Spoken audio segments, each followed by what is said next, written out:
nothing gain, nothing fade, except these broken woman blues. Twisted shackles round my neck, I broke your body and then took you back, and now all I've got's these broken woman blues. What God is these broken women blues? Isn't that lovely from Clara Rose? Welcome everybody. It's Friday. It's the SOSTAC Plans Chat Club, where we talk about AI, innovation and ethics in marketing and business for 30 minutes every Friday. I'm Pierre Smith, founder and author of SOSTAC Planning. I've got good old Reggie Johnson's got out of bed at 7 a.m. in Texas time, Director of Communications for Student Affairs at UNT Fort Worth, Texas. How you doing, Reggie? Doing good. Earlier than it is where you're at. I know. God love you. And I'm delighted to say we got Dominic Ryder, CEO of Axion. We're going to interview you, Dominic, in a bit, but Axion are an interesting company, and Dominic is too. I would describe them as a British innovative startup who can make a big claim that they could stop some of the rogue agent activity that's out there at the moment. And there's quite a lot happening in that space. So this could be a bit of a breakthrough, and we'll get to Dominic once we get past. What we're going to do today is do just a few news headlines, and then we've got a few articles about ChatGPT going rogue, which we touched upon a few weeks ago.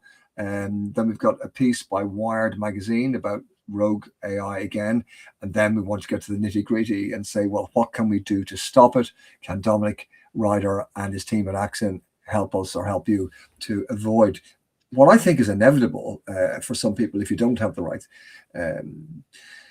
components in place or security systems in place? Anyways, more of that. Let's kick off with some few headlines. Big news today, actually, Meta has been fined another $567 million for failing to warn the public about the danger that it poses to children. And that this is the largest ruling against the company over child safety. Now, BBC's Kaylee Hayes quoted the US judge in New Mexico who said, "The social media giant is a public nuisance akin to air pollution. The psychological harm and its sexual exploitation of children to be the pollution that must be abated." So Thursday's ruling, it's on top of the $375 million that Meta was already ordered to pay, and it's now facing thousands of lawsuits all over America. Some say the total value of those lawsuits could be the total market value of the company. We don't know. But Meta is also facing, or has just lost a case in Los Angeles. So there seems to be a bit of momentum against Meta. And I had a quick look at Nikki Petrozzi, who we follow quite closely, Reggie and myself. I'll put the link to hers on piersmith.org/blog, as well as the link to this original article. But you'll see the joy she has and the relief. She's a campaigning mother trying to take on the big boys in America. So that's quite interesting to watch. Reggie, you spotted something about Meta again and their smart glasses. Yeah, it's interesting. There's been talk about their smart glasses. Paul Walsh wrote about this on LinkedIn, and it's also been in the news that Germany, their Hamburg's Data Protection Commission decided to take action because apparently the EU's Data Protection Commission is not moving fast enough. Now, the EU's main regulator for GDPR is in Ireland because Facebook's European headquarters is in Ireland. Mm-hmm. But some people say there's a conflict of interest because we have a revolving door appointment of a former Facebook lobbyist is now the commissioner for that Data Protection Commission in Ireland. Ireland has opposed fines before that most of European countries in the EU have supported, and they've had to be overridden by other countries like France, Spain, Germany. And so Hamburg is now saying, that essentially this is not going to be okay for people to film other people using these Meta glasses, and they're already starting to fine customers when they videotape people. Now, this seems like it's already fining Meta's customers who record without consent. And I think that in most places that's not legal, but there's kind of been not enough of a backlash or a regulatory response to this.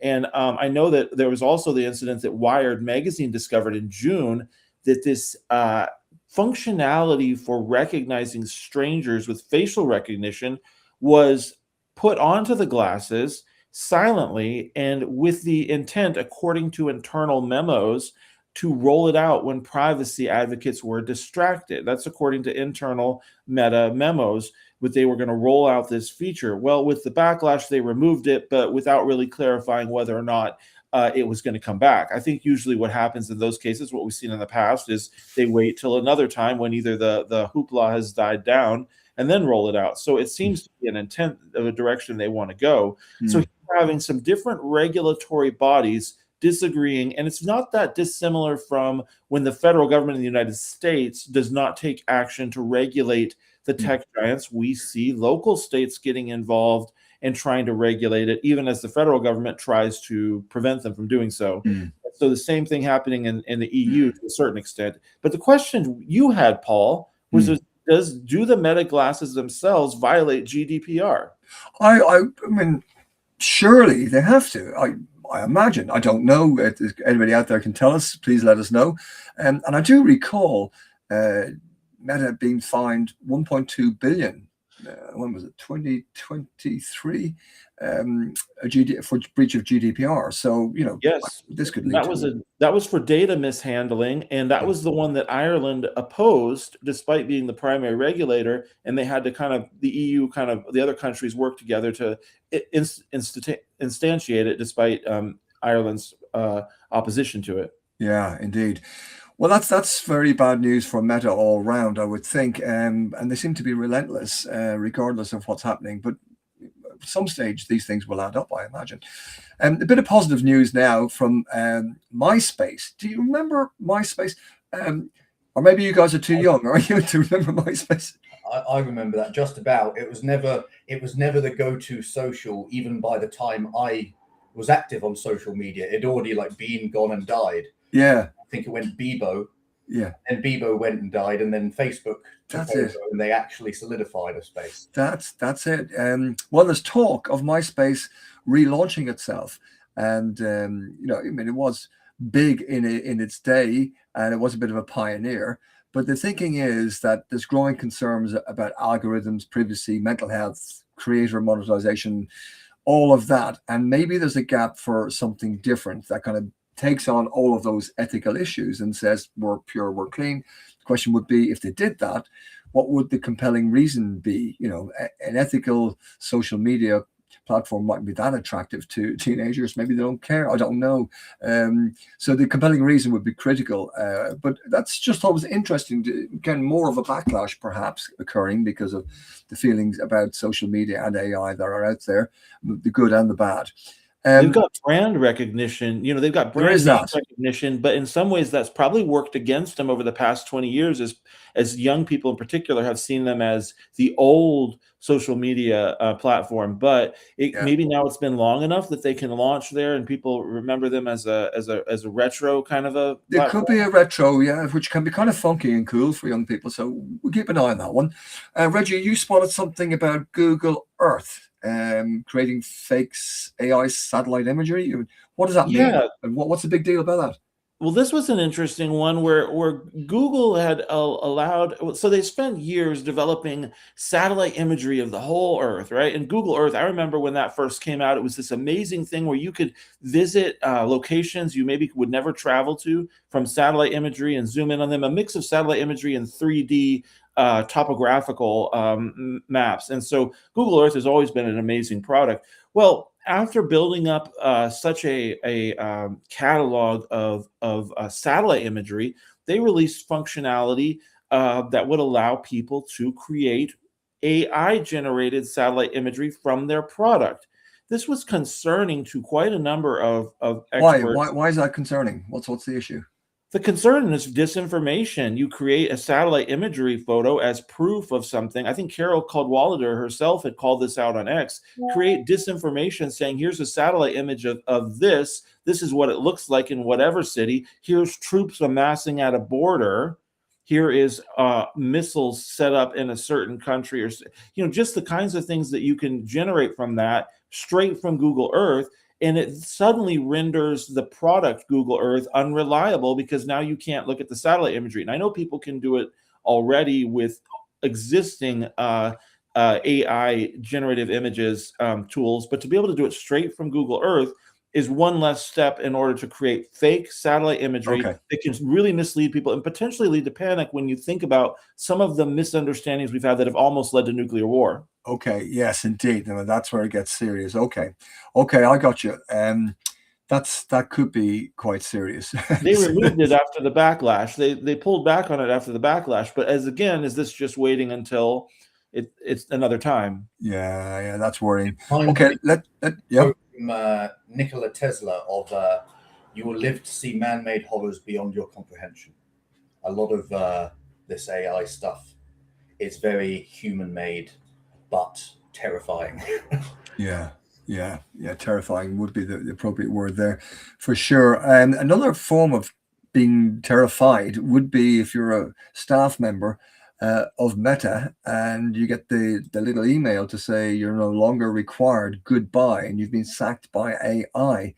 Now, some of the staff have reacted to that, Reggie. What's that about? What's the headline there? Well, just in quick, we talked about this a couple weeks ago where some of the staff were suing Meta because they had been fired and they had used AI to fire them. Now, one of the concerns was the AI had rated them on issues like AI token usage Yeah. and on like productivity, which specifically penalizes people who were out for protected reasons like medical leave. Because if you're out on medical leave, you're not using as many AI tokens. So there's protected categories that you can't fire people because they've been out on medical leave. But yet this AI, with the way it ranked people and fired them according to certain criteria, is kind of a proxy for firing them for just those protected reasons, even still.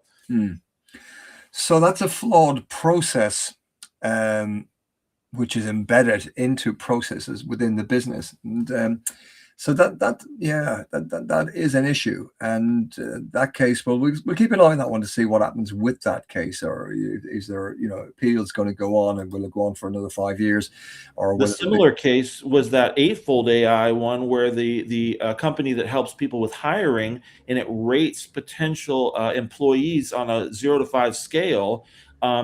It's collecting hidden data. And according to some people filing a lawsuit against Eightfold AI, it's acting as a credit reporting agency, which means people should have the right to see what's in their what information they have on them, and to contest it and fix it, which is different than the way that they're not amenable to like you actually seeing why you didn't get the job. I wonder how it differentiates itself from a management consultancy business, as generally people don't have a right to see the management consultancy report when they get restructured and lose their job. I wonder if it's just because it's AI that they're having these worries, when in reality, if you look at the human equivalent, you have less transparency. You don't know the categories, and you don't know what the criteria that went into those executive decisions are. Just because it's AI, they've told you what they're looking for. There is, I don't know if it's a law, regulation, or I will find out and I'll bring it back next week, but I talked to a colleague of mine who decided to get out of a major corporation in the UK, here in London actually, and he played a solicitor's card, which is, I want to know everything you've said about me in my reports, in my ratings, in my rankings. That there is a right, apparently, I can't remember what it's called. GDPR does allow for you to, as a customer, I'm not sure as an employee, you to request all of the data stored on you by a company. Yeah. It could be that also applies to employees. Yeah. And for public institutions in the United States, there's Freedom of Information Acts, where somebody who doesn't get a job can file a Freedom of Information Act to get whatever data has been recorded about the discussions as to why they picked which candidate too. I don't know exactly where the line is drawn. I know in this case with Eightfold AI, the concern was that they're collecting data from like 1.5 million data points, or maybe it was billion, I don't remember, but it includes social media posts and a number of things that people maybe are unrelated to the job. And so maybe the concern was they're building a profile of individuals that actually goes across different companies and follows them, as Eightfold AI is used by multiple companies. And maybe that's what's different than the management consultant or the human side, is they're pulling data from your public profile And maybe humans do that too, but at this scale, maybe they're saying that there could be a huge opportunity for mistakes. But then does that come back to an argument of AI is just doing it better than the management consultant? Faster and bigger and governmental regional areas. Yeah. It does. It raises, that's the worry. Look, we've got two other items before we get stuck in with Dominic. So I'm just going to give you a 1 minute kind of summary of, we touched upon this Laura Kress piece, Reggie. I think you raised it, but I'll just do a summary on it. ChatGPT went rogue with OpenAI. They revealed that some of its most advanced AI models went rogue and hacked a startup after it lost control of them during a security test. Excuse me. And the security tests were supposed to be within what we call secure environments or sandboxes. And the thing managed to get out of the sandbox. And it said, well, maybe the sandbox wasn't secure enough, but basically it escaped the restrictions and identified another website, Hugging Face, one of the world's largest hubs for sharing AI models, as a likely source of the puzzle or the test it was set to get the answer. And then it cracked into and accessed the internal company systems. So it went way beyond what it was allowed to do. Now, it's been suggested that maybe it's the first time this has ever happened. I'm not sure. I'm sure it has been happening. But otherwise, we wouldn't have companies like Dominic's addressing this situation. But it makes people stop and think about our organizations defending at human speed, whilst hackers are escalating to machine speed. And not just hackers, but the AI themselves, who could be hackers as well as human hackers. So that was kind of colorful one that we picked up a while back. But then yesterday I saw this piece from Wired Magazine, who were saying, a big piece, and we put the link on pearsmith.org/blog, but that rogue AI agents are hacking again, and it's official. OpenAI and Anthropic, there's loads of security incidents, and some of them are leaving instructions for other agents to build future versions of itself. The alarming behavior here, it's been picked up by the UK AI Security Institute, and they're saying, this is coming wave after wave. Now, we need to do testing. There are certification approaches that they recommend, and I know Dominic has one to recommend as well. So we'll get to that. But the sophistication of the agent, the AI agent, in doing what it's doing, cracking outside safety areas and getting into systems, getting other data, asking people to liaise with it, asking other bots. It's a world uncontrolled. So it's a real hack issue. I'd urge you to have a look at that, because the dangers of this, if we wait and sit back, are frightening. There's a clear pattern at the moment of human negligence and recklessness, I would say, by AI developers. Now, Dominic, we're going to ask, can he do anything? Could he stop this? Could your company stop this? Now, a bit of background on Dominic, co-founder and CEO of Axion, which is a very cool startup company based in Godalming, Surrey, lovely Surrey. And basically, you guys claim that you could have stopped, or you can stop, a lot of similar rogue behavior by applying your innovative cryptographic proof of correctness for AI and autonomous systems. Now, I believe your paper has been accepted. Cryptographic certificates for validity for trustworthy AI, quite a mouthful, has been accepted at the Safer AI workshop in Berlin and in Bremen in Germany.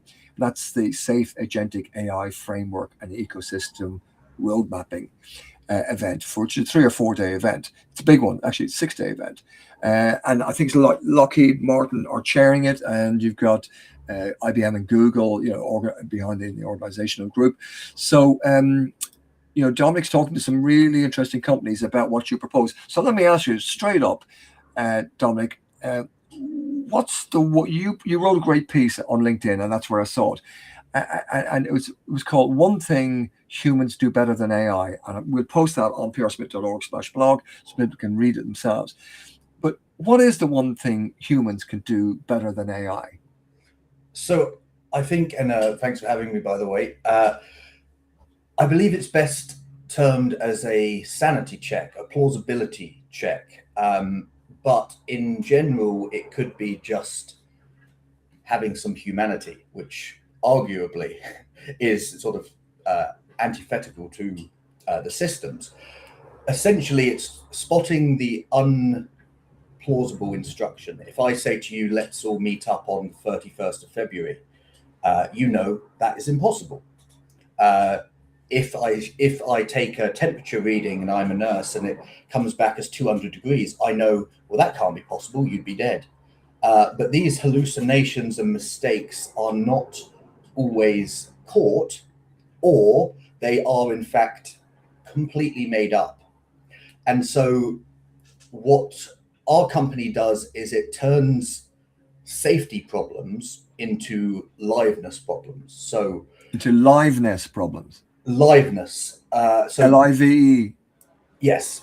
What that means in principle, each system has two fundamental properties, which is safety, is it doing the correct thing? And liveness, is it working? Is it on? Is the system running? And they are distinct properties. Now, the problem that we now have with AI as a system is that your local machine is an adversary in the mathematical sense. It could be and can be actively working against you. And so you can't treat it as a friendly. It can't be treated as a trusted system. It has to be an adversarial system. And a safety problem with AI means that you don't know where it started, when it began. You're only aware of it when you become aware. And that could be after another company gets hacked by your agent and they alert you, for example. What we put in place is that we attach a small cryptographic certificate of correctness. Correctness can be defined however you please. For example, any actions must execute within this sandbox environment. Now, the system can still stop. It can have a liveness problem. If it can't produce the valid certificate, the system will still stop. That is still a problem. But engineers have 50 years of experience addressing how to get something working again. What they don't have experience is going back in time, digging through all of the mistakes that have happened after you've become aware of it due to something else. Because in between the escape from the sandbox and the hack, you have no idea what damage has been done along the way. And so that's what we do, is we attach this cryptographic proof of correctness that it cannot move forward without with an action that is not your definition of correct. I think that's a good high-level summary for now, but happy to go over more. Yeah. So, I mean, don't machines or don't AI systems have something like this in place already? They don't. They have the ability to be monitored. They have the ability to create their own logs for people to monitor. But this is all behavioral after the fact. It's not a circuit breaker, which we are offering. So summarize for me, Dominic, what is the missing piece that allows AI to go rogue? Just give it again. I know you've said it once, but just give us that again. So it depends on whether you mean technologically speaking or not. I mean, the ability of AI to innovate and think is what really gives it the ability to go rogue. But how do you stop it from getting outside of an environment? We argue that can be done by attaching this certificate of correctness. Why has it not been done before? And why has it not been a solution until now? Is that the technology that we use for this has never been efficient enough to be able to attach to a large language model.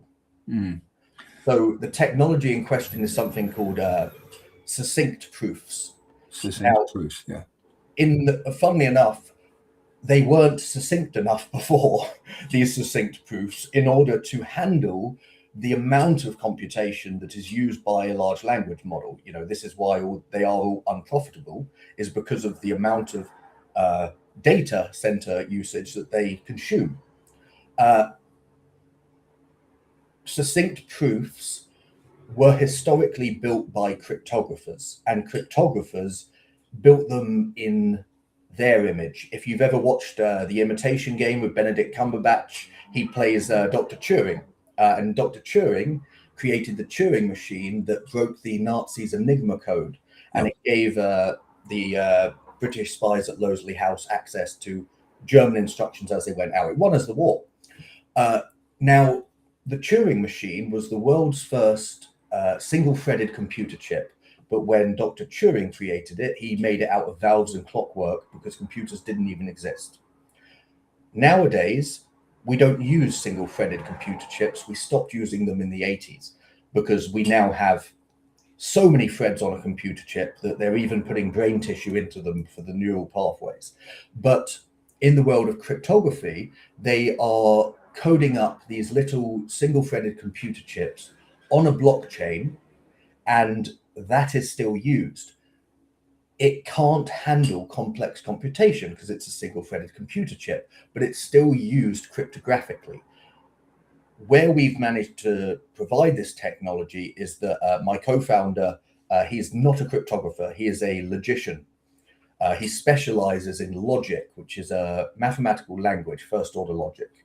And so he did not have this cultural blinder on of the cryptographers thinking cryptographers build programs because they are programmers.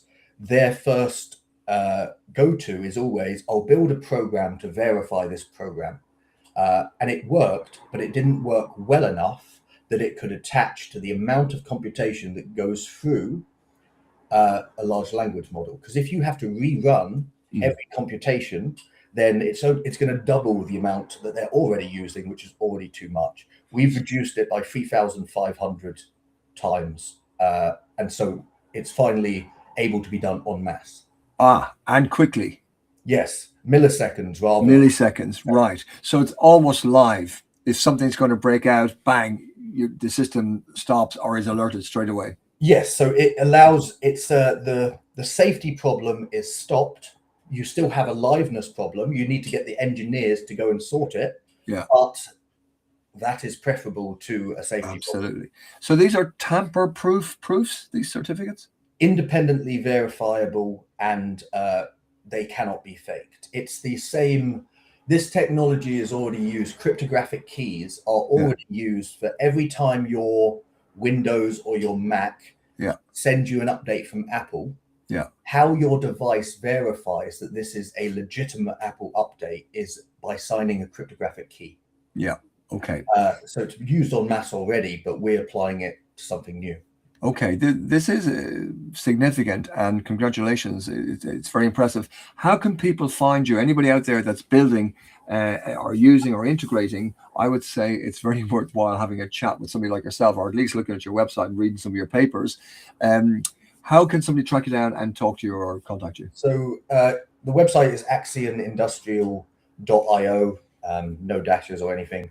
And I'm active on LinkedIn, /Dominic Vemp, VEMP, just after my first name. And I have the same handle on X as well. Okay. Reggie, are you able to, because we've just got a couple of minutes, are you able to just ping that out there? Give us your email again, or the website would do. Dominic, just shout that website again, please. Yeah, it's axionindustrial.io. AXION industrial.io. Yeah, Indigo Oscar. All right. Now, I'm going to ask you a kind of a yes/no, looking for a yes/no answer. Now, this may not be possible because I can see this is complex stuff that you've taken on board. But could your system have stopped AI, OpenAI going rogue? Yes. There we have it. OpenAI, talk to this man, please. Come over to Britain. You don't even have to fly. Just give him a shout on the email or website. Okay. Would your system have stopped Meta AIs? Now, we've talked about these over the weeks. Would your system have stopped Meta AIs from sacking staff, which was using biased data? It depends on how they defined correct. Now, if they didn't want to take into account biased data, then yes. But if they wanted the AI to have free reign, then no. As in, if you can specify correctness, we can cryptographically prove it. But what correctness is lies with the company, the human, or whatever. So if they wanted the AI to be brutal like it was, Yeah. then no. But if that was an unintended artifact, then yes. Wow. If you can define the issue, the problem, the challenge, and that's a great skill. And I imagine that's a huge job opportunity, vast around the world, to integrate with AI, because they're teaching this kind of stuff in universities or technology places. So that's wonderful. Last question for you, and we're going to end, is, so we've talked about hybrid AI last week. Would you call your system a form of hybrid AI? I wouldn't, due to we are a layer on top, so we can attach to any. It doesn't matter if it's ChatGPT / OpenAI or Anthropic, Claude, Complexity, whatever. We can cryptographically prove anything and anyone. Like I say, if you can state correctness, we can translate that into first order logic and mathematically, cryptographically prove that with no chance of it being edited or wrong. It sounds like magic, but cryptography can be like that, you know. Like technology is magic to those that don't understand it. There's no doubt about that. Dominic Ryder, co-founder and CEO of Axion Industrial. Congratulations on your cryptographic proof of correctness. It's very exciting, and good luck with the conferences. And hopefully, some people will get in touch with you. We're going to have to stop there. Yes. We had a couple comments just reinforcing the need for this with AI. A couple people pointing out that you can break into AI. If you can influence a human, you can influence AI, needed for something like this in order to help check those things. Oh, that's great. Well, I'll respond to those comments. And Dominic, I'll give you a look at them as well, and we'll pass anything on to you. Okay, well, look, thank you so much, Dominic, for taking the time to chat to us. Very exciting. Keep in touch. We want to hear what happens. It's a great story. It's a great bit of innovation. British company doing well. Glad to see it. Reggie, thank you once again for getting up at this obscene hour and your input. We always appreciate it. So we're going to finish where we started with good old Clara Rose, who's this lovely undiscovered singer singing the Woman's Blues song, which is, I don't know, it's a really, really nice piece. So we'll give that a roll. Just bear with me, give it a bit of volume. And there we go. Okay, folks, thank you for joining us, everybody. We'll see you next week, and we'll post everything on prsmith.org/blog. Over to Clara Rose to see us out.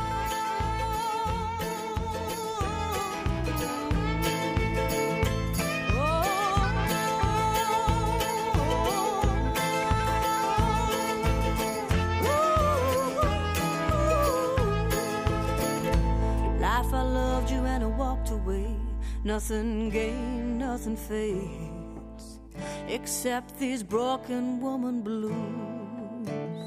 Twisted shackles round my neck, broke your body and then took you back. And now all I've got's these broken woman blues.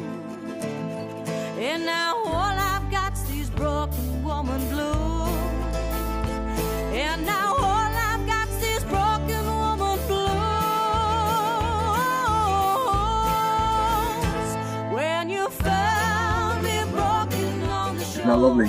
Have a great weekend, guys. Clara Rose and Broken Woman Blues. Have a great weekend, one and all.